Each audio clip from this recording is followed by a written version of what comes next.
Good everyone, I hope you guys have an amazing day. Welcome back to another episode of our podcast on transhumanism.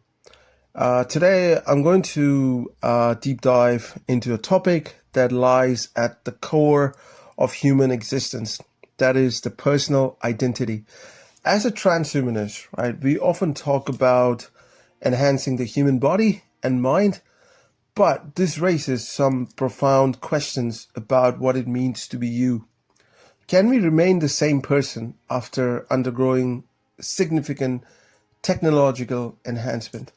Let's explore this fascinating subject together, right?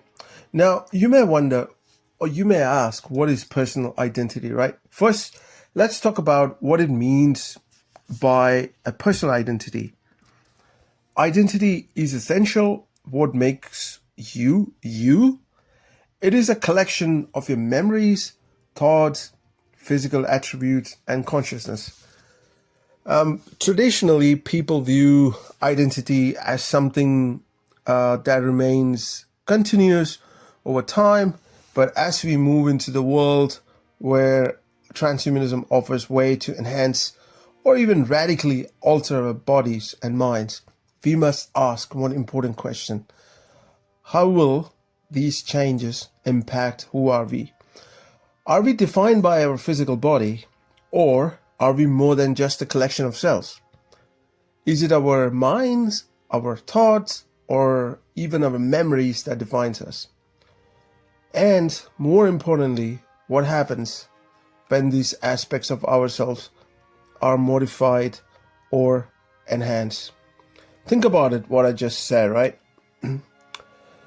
Okay, one of the primary ways transhumanism can affect identity, is through cognitive enhancement. Imagine we could upload our consciousness to a computer or merge with AI to improve our cognitive ability, right? These technologies may seem like a distant possibilities because we are in 2024, and you might be wondering, it's not going to happen anytime soon.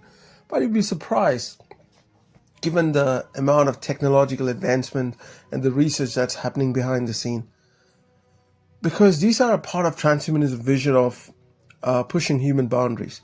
Now the question becomes, if we enhance or upload our brain, are we still the same person?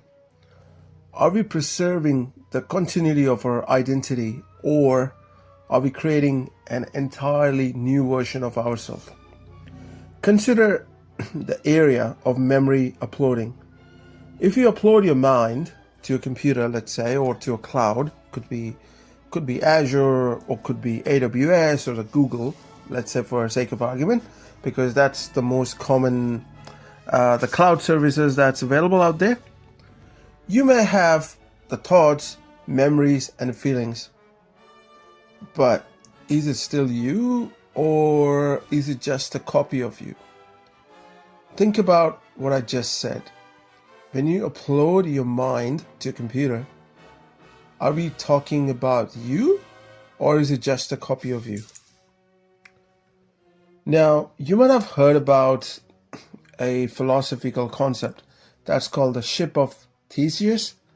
Now, this is very important classical thought experiment that's been done ages ago. Imagine you have a ship, right? And over time, you replace every single part of the ship. Once every part is replaced, is it still the same ship? Now, if we extend this analogy to transhumanism, let's assume if we replace or upgrade every part of our body and mind with enhancement, are we still the same person? Or have you become someone else? This isn't just about physical changes, right?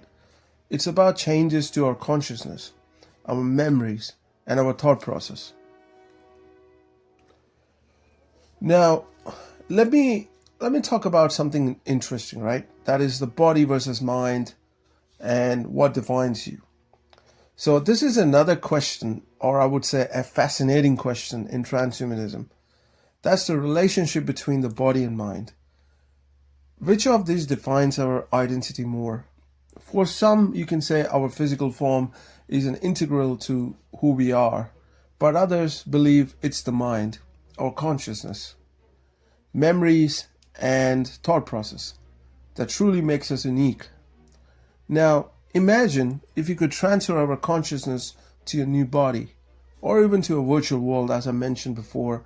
You know, if you're talking about a cloud, or let's assume you're talking about a virtual reality platform you built, would you still feel like you without your original body?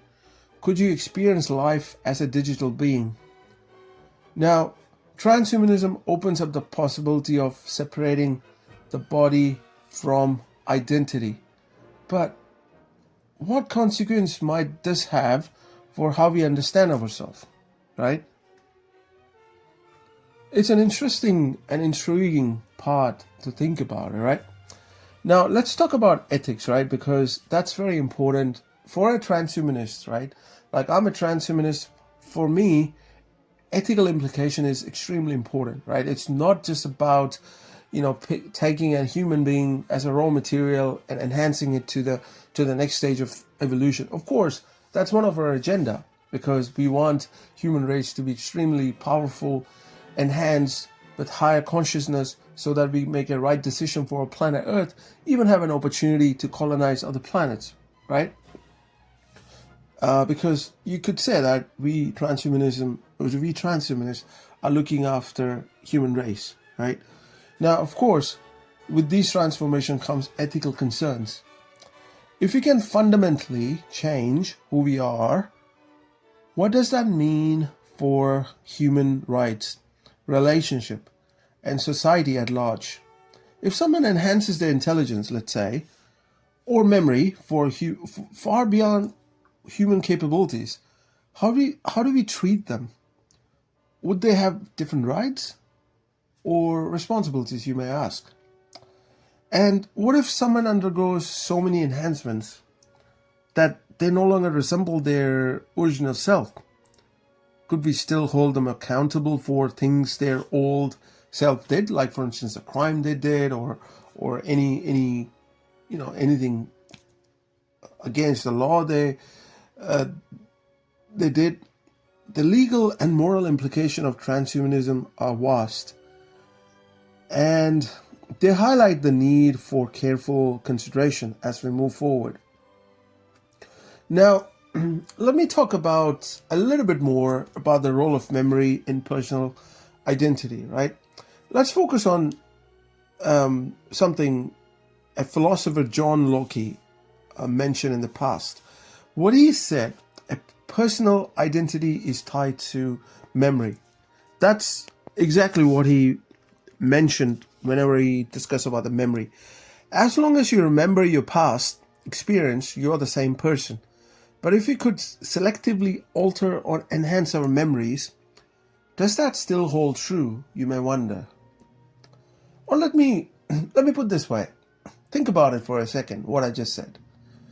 If we can edit or delete memories, right, or even implant new ones, how much of us would be left? I repeat that question again. If we edit or delete memories or even implant new ones, how much of us would be left? Could we lose our sense of self in pursuit of enhancement? Or could these enhancements simply allow us to live a better, more fulfilled version of our lives? That seems interesting, right? That seems even more promising, what I just said. I repeat this again, right? Just think about it, what I just said. Would this enhancement simply allow us to live a better, more fulfilled version of our lives? Now, everyone on this planet would love to have a better life, a more fulfilled version of their life, right? What more any human being could ask for? Now, if transhumanism could offer that possibilities, now, don't you think that's the greatest reward we can offer to any human being on this planet Earth? Yes, we do have a lot of challenges. Some could argue we might lose our sense of self in pursuit of transhumanism. That's one way to look at it. But that's not the only way, right? Right. Now, if I wanted to wrap this up, right, I would say transhumanism obviously challenges our fundamental understanding of physical identity, right? It asks us to rethink what it means to be you in a world where we can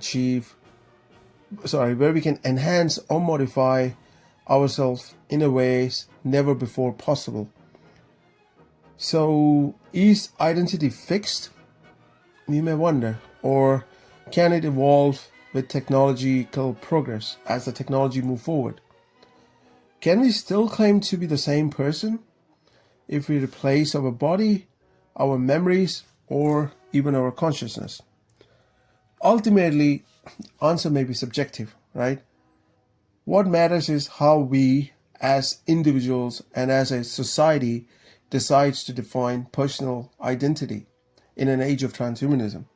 But one thing is clear, the future of you is going to be a fascinating journey.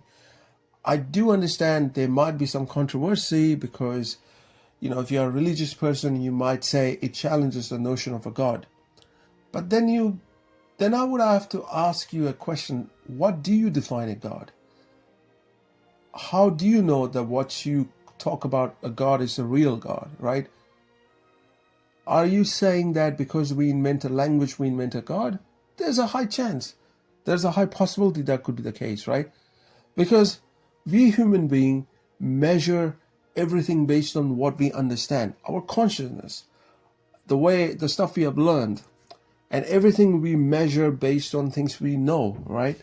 Because based on what we know, we logically assume that since everything on this planet Earth is created by somebody, we need a creator outside our realm. Which makes pretty logical sense, but it's not necessarily going to be true, right? Because that might challenge many of the human narrative about how we live on the planet Earth. I get it. I understand as a transhumanist, right? We are not challenging anyone's religion, but the religion has no right either to challenge a technological progress because of their fear of losing their control over the society, right? Let me put it this way. Look, I'm a religious person, but like I said, for me, religion is what's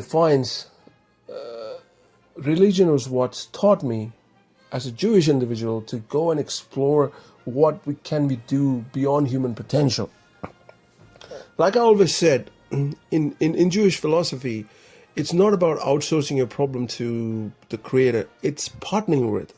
It's to be a partner with the journey together. So if we have an opportunity to consciously alter our evolution, I would say that's a great opportunity. But at the same time, we need to consider ethical implication, right? Let's assume we have transhumanism achieved to the greatest scale. What happens to the society dynamics, right? Who will have access to the technological advancement? Because we shouldn't be living in a society where only certain class of people will have access to the technologically advanced enhancements, and whereas the 80% will have no means to access it. That will create a absolutely dysfunctional society. So that's where ethical implication is very important, right? And that's where the meaning of what it means to you becomes very relevant. So that's pretty much I wanted to talk about. So thank you for tuning into today's episode on personal identity. I hope this sparked some thought-provoking questions for you as we continue to push the boundaries of what it means to be human. We will have to grapple with those big questions together. So I hope this would have sparked some curiosity, and I hope you will keep thinking about the future of humanity. That being said, hope you guys have an amazing day. Adios.